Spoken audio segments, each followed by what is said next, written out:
Good morning, children. Today we are here with our new chapter, chapter number 3 from the textbook Honeysuckle named Taro's Reward, class 6th English. Let's begin our session number 1, that is explanatory section. Today we have to go through the story and its explanation. Before, you have to keep your textbook with you so we can understand easily what is in the concept of the story. We begin with chapter number 3, Taro's Reward. As name itself describes what is in that story. Taro is the name of a character, so might be it based on it his reward. Taro's reward. This is a story about a thoughtful and loving son named Taro. He works hard to fulfill his parents' wishes and gets some unexpected help.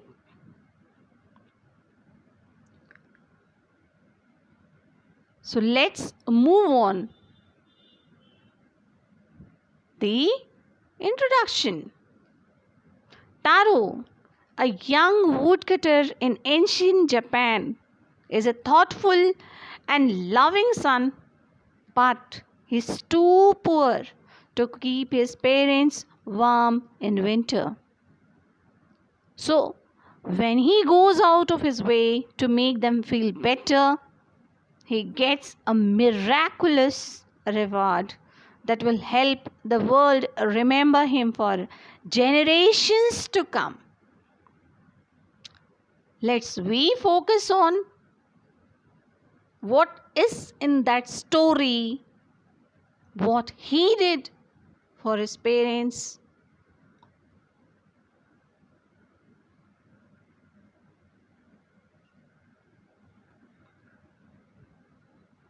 This is your story, and I am going to explain step by step.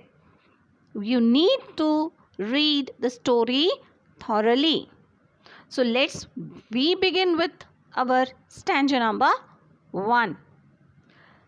There was a young woodcutter, his named Taro. He lived with his old parents on a lonely hillside. He earned only a small amount of money from his work. Here we can see a picture of a woodcutter, how it looks, how it works. Here is an example of cutting wood.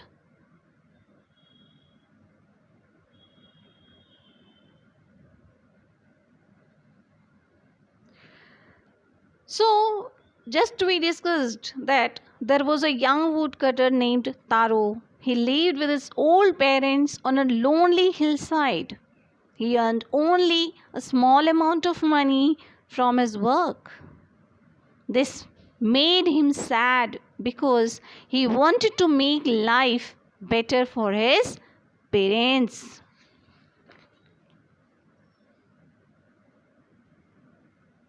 One day, it was very cold. Taro's father said, "I wish I had a cup of sake. I wish I had a cup of sake. It would warm me and do my old heart good," as we can see in stanza number 2. This made Taro sadder than ever, for the sake was very expensive.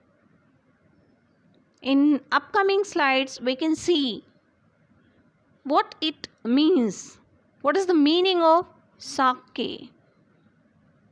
Sake was a Japanese alcoholic drink. that was very expensive, and he was poor. Taro was poor, so he cannot afford sake. However, next morning he got up earlier than usual, and made for the forest. He kept on chopping and chopping the wood for a long time. His mouth was dry and he felt thirsty. But he went on chopping the wood.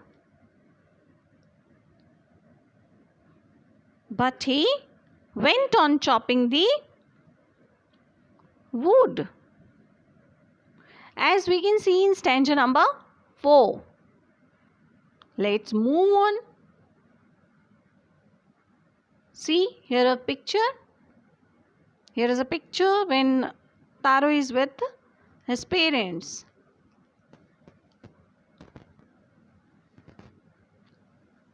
Here we can see the meaning of sake, a Japanese alcoholic drink which was very expensive, and Taro was not able to afford that sake because he was very poor, and he used to work hard for fulfill the wish of his parents of drinking sake. Here is a picture of a woodcutter, Taro, as we read about. Here is a picture of a rushing stream, waterfall. Just we are going to discuss in our next upcoming stanza.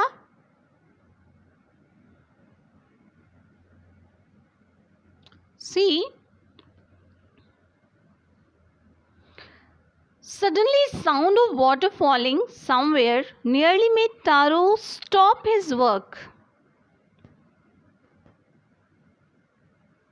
He has never seen or heard of rushing water, as we have seen in our previous slide. He was very thirsty. He ran in the direction of the sound. Taro saw a small but beautiful waterfall.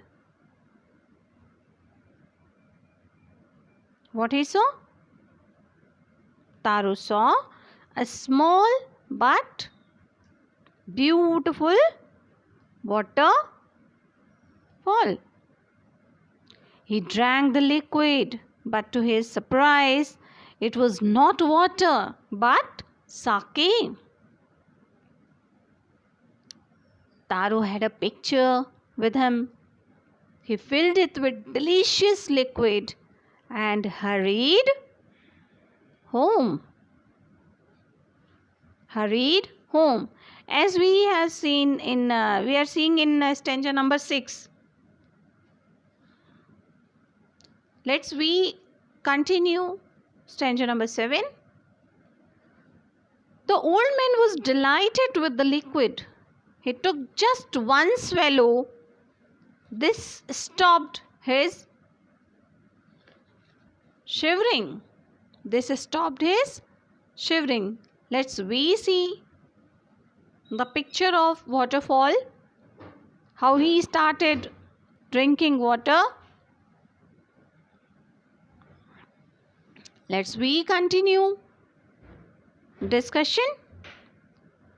This stopped his shivering and began to dance. The old man was delighted with the liquid. He took just one swallow. This stopped his shivering and he began to dance. This was his way to show his happiness. That day, they had a visitor from the village who was offered sake.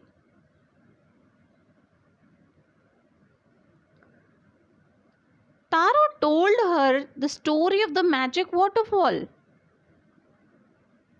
as we are seeing in stanza number 9. So, the story spread. Other villagers came to Taro's house, and within half an hour, the pitcher was empty. The pitcher was empty because he used to share that sake from or among all of the villagers, whoever came to his house. So, pitcher was empty, as we are seeing in stanza number 9. Let's we continue stanza number 10. Next morning, much before Taro, all the villagers had reached the magic waterfall. However, they became angry when they tasted the liquid. They became angry when they tasted the liquid. It was nothing but cold water. They were very angry and wanted to drown Taro, who they thought had cheated them. They thought that Taro had cheated them because instead of sake, it was only water. Taro hid himself in the forest to escape their tree. When they had gone, he tasted the liquid himself.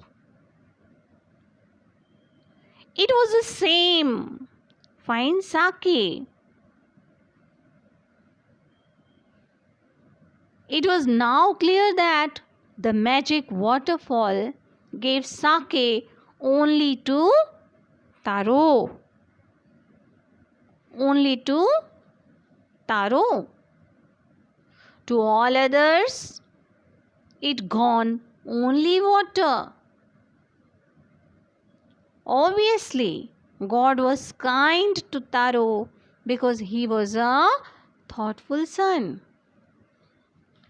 Because he was a thoughtful son.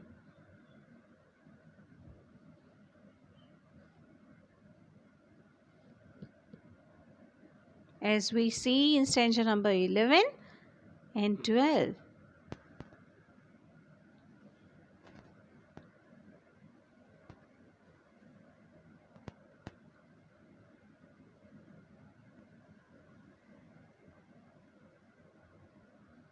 Finally, the story of Taro and his magic waterfall reached the emperor. He sent for Taro and rewarded him with 20 pieces of gold. The story of Taro and his magic waterfall reached the emperor. He sent for Taro and rewarded him with 20 pieces of gold. Then he named the most beautiful fountain of the city after Taro. This was to encourage all the children to honor and obey their parents.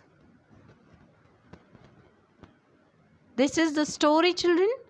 Hope you understand the hidden moral for you all. We should always try to obey our parents, and we feel honor to be with the parents. Here we can see word came fountain. What it means? An ornamental structure in a pool or lake from which one or more jets of water are pumped into the air.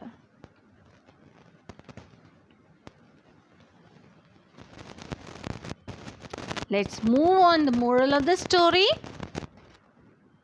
The moral of the story of Taro's reward is that one should always work hard to fulfill the dreams and wishes of the parents. A child should be thoughtful, obedient and hardworking to make parents live happier. With hard work, one can get whatever he wants, and even nature helps that person with a miracle. One should always work hard to fulfill the dreams and wishes of the parents. A child should be thoughtful, obedient, and hardworking to make parents live happier. With hard work, one can get whatever he wants, and even nature helps that person. So, this is the moral of the story, and hope you all enjoyed the story. So, children, you just go through the story, follow whatever the moral you get from the story. You always be thoughtful, you always be obedient, you always be hardworking.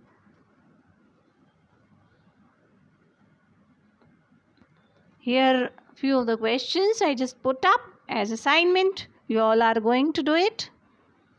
First, pick up the new words from the story and find out its meaning from the dictionary. You all are going to do this one in homework section. And just you explain in your own words who was Taro. What did Taro's father desire? And what made Taro unhappy? So that's all for today's session. We'll continue the remaining exercises in our session 2. Thank you children for watching. Thank you.